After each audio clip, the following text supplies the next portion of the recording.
Dos planetas que compõem o Sistema Solar, a Terra não chega a ser um dos maiores, mas é um dos mais bonitos. Do espaço, assemelha-se a uma bela joia azulada. Em sua superfície habitam bilhões de seres humanos. Uma boa parte deles, algum dia, já se perguntou ao olhar para o céu numa noite estrelada: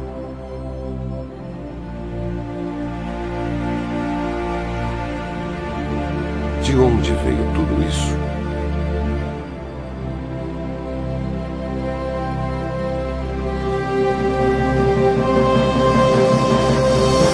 A criação.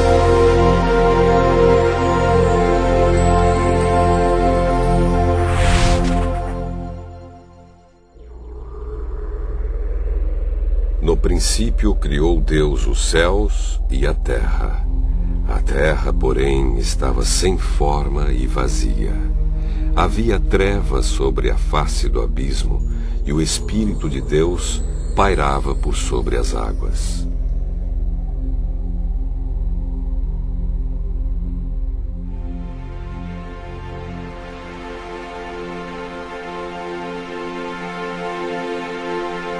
Disse Deus: haja luz.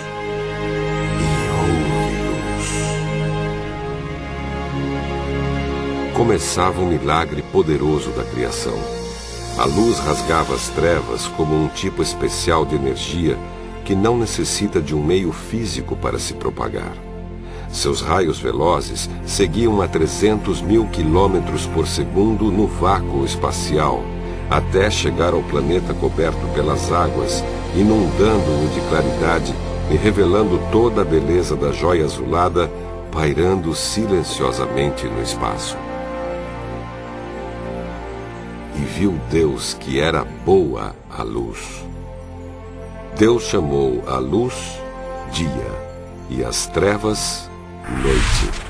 E foi a tarde e a manhã do primeiro dia. E disse Deus: haja firmamento no meio das águas e separação entre águas e águas. No segundo dia, a atmosfera da Terra foi planejada para manter a vida com os gases na proporção certa. Saturno, por exemplo, é tão grande que seu campo gravitacional retém enormes quantidades de hidrogênio e hélio.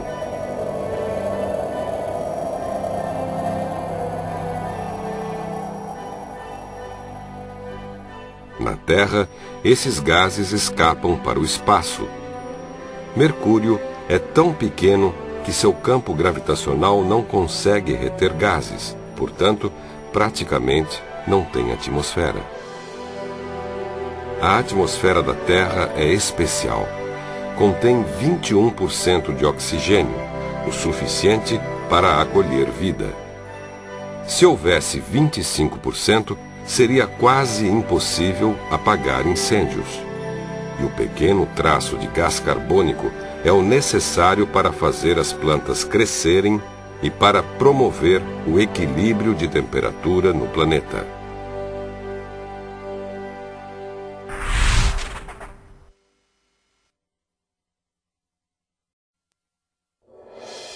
Disse Deus: ajuntem-se as águas debaixo dos céus num só lugar, e apareça a porção seca.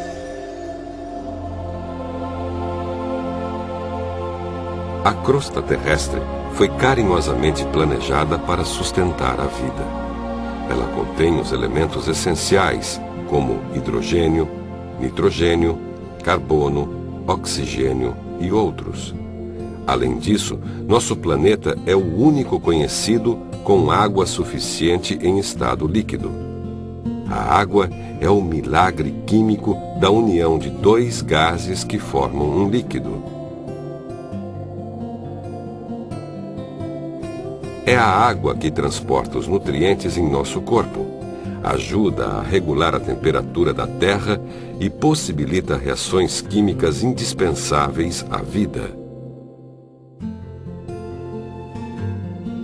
Tudo foi pensado com carinho, como os pais que preparam o berço para a chegada do bebê.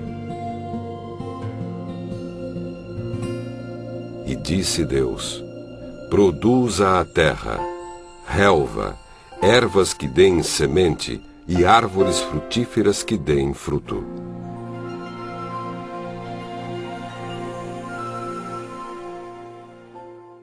Além de um berço para dormir e um lar para morar, o bebê precisa de alimento apropriado. E Deus pensou nisso também.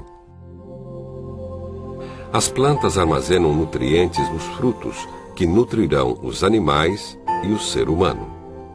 Além disso, cada folha de uma planta, por menor que seja, contém mecanismos específicos para captar e transformar a luz solar em energia.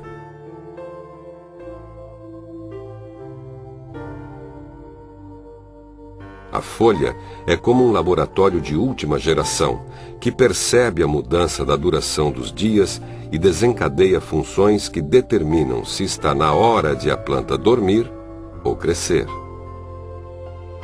Esse laboratório também faz preparações químicas que são necessárias para a planta viver, produzir frutos e sementes.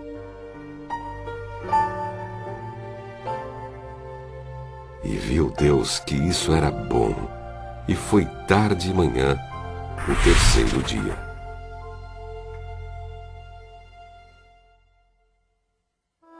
Disse também Deus: haja luzeiros no firmamento dos céus, para fazerem separação entre o dia e a noite, e sejam eles para sinais, para estações, para dias e anos.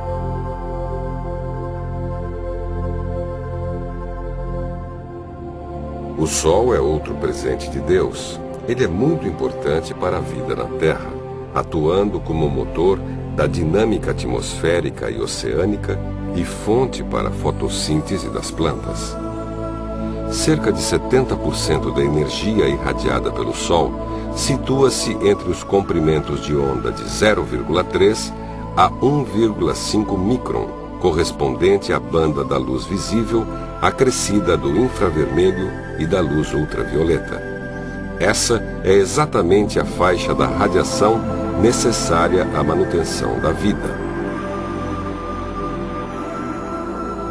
A distância da Terra ao Sol, a velocidade de rotação do planeta e a quantidade de radiação emitida pela nossa estrela também foram finamente ajustadas pelo Criador, de tal forma a possibilitar a temperatura adequada para os seres vivos. A Lua tem tamanho suficiente para fazer com que as marés oceânicas permaneçam em movimento sem, contudo, submergir vastas regiões terrestres. Ela orbita a Terra a uma distância que minimiza qualquer mudança na inclinação do eixo do planeta, garantindo assim estabilidade ao clima. Se estivesse mais próxima, poderia cair sobre a Terra. Mais distante, escaparia da órbita terrestre. Tudo foi finamente regulado e planejado com cuidado. Uma máquina celeste perfeita. E viu Deus que isso também era bom. E foi tarde e manhã, o quarto dia. Disse também Deus: povoem-se as águas de enxames de seres viventes, e voem as aves sobre a terra, sob o firmamento dos céus. No dia em que os peixes e as aves foram criados, o mundo se encheu ainda mais de cores e alegria. Além das variadas formas e matizes, os seres marinhos revelam detalhes de um projeto surpreendente.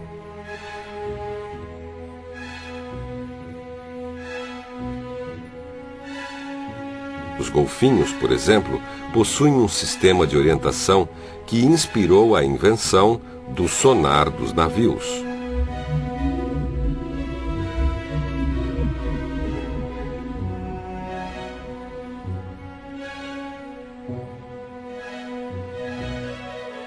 Que variedade, Senhor, nas tuas obras! todas as fizeste. Cheia está a terra das tuas riquezas. Eis o mar vasto, imenso, no qual se movem seres sem conta, animais pequenos e grandes.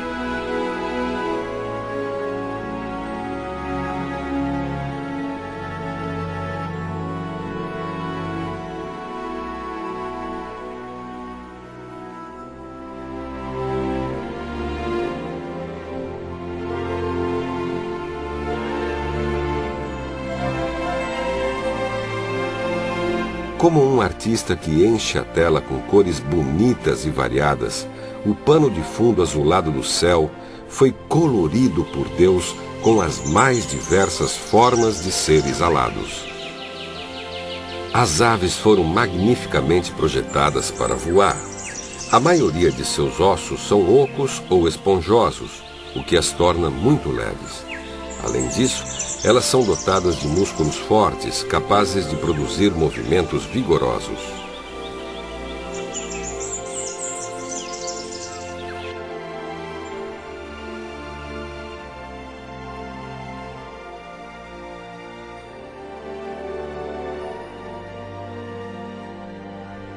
Os peixes e as aves proclamam que Deus é Criador.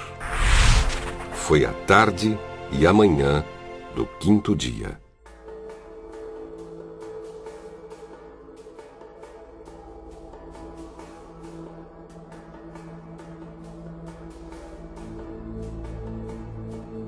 Disse também Deus: produza a terra seres viventes conforme a sua espécie, animais domésticos, répteis e animais selváticos, segundo a sua espécie.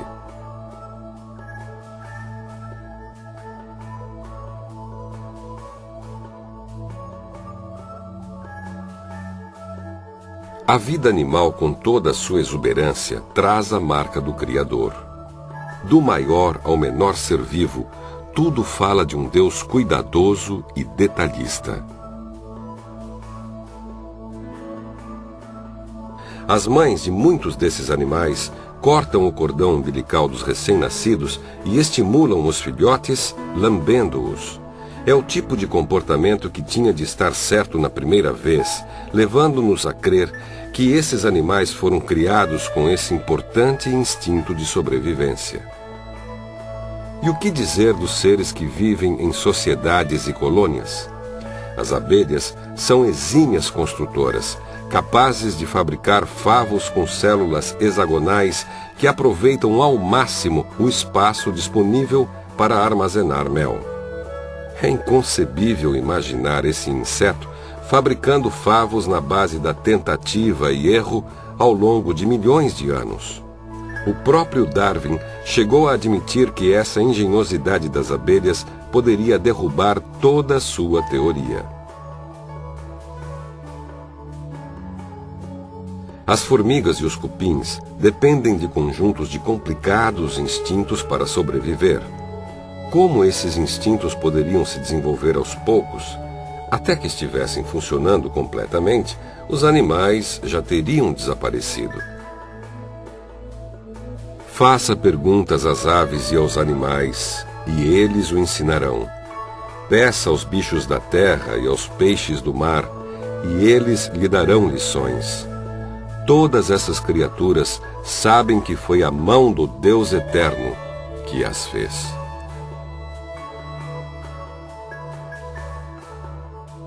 Todas essas máquinas supercomplexas falam de um Deus Criador.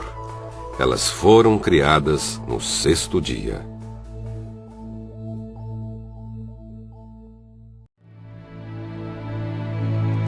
E Deus viu tudo o que havia feito, e tudo havia ficado muito bom. Passaram-se a tarde e a manhã. Esse foi o 6º dia. Assim, foram concluídos os céus e a terra e tudo o que neles há. No 7º dia, Deus já havia concluído a obra que realizara, e nesse dia descansou. Abençoou Deus o 7º dia e o santificou, porque nele descansou de toda a obra que realizara na criação.